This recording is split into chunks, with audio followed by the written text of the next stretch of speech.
Hello everyone, আজ চলে এসেছি নতুন একটি ভিডিও নিয়ে। তো ভিডিওটির উদ্দেশ্য হচ্ছে, তোমরা সবাই দেখেছো আমি কিছুদিন আগে বোলপুর গিয়েছিলাম। তো ওখান থেকে আমি কি কিছু কেনাকাটা করে এনেছি বা কাদের জন্য এনেছি, তো সেটাই তোমাদের সঙ্গে আজকে শেয়ার করবো।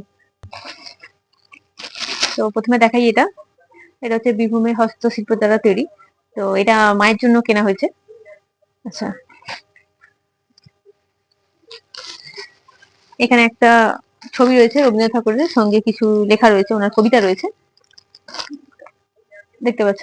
এটা আমার দাদার জন্য নিয়েছি, ও ঘরে ডেকোরেশন এসব করতে পছন্দ করে, তো সেই কারণে ওর জন্য এটা নেওয়া। তো এটা বাড়িতে সাজাবে। তো তারপরে দুটো কানের নেওয়া হয়েছে, একটা আমার জন্য নেওয়া হয়েছে, একটা আমার বোনের জন্য নেওয়া হয়েছে। তার সঙ্গে এটা রয়েছে, আমার একটা চুড়ি রয়েছে, এটা এটা আমার জন্য আমি কিনেছি। বেশ এটা ভালো লাগলো দেখতে। এটা দেখো, তো দেখতে পাচ্ছ একটা, আমার তো খুবই পছন্দ হয়েছে, তোমাদের কেমন কি লাগলো সেটাও জানিও। সঙ্গে এর সঙ্গে একটা ছোট একটা কিউট টাইপ পার্সও দিয়েছে।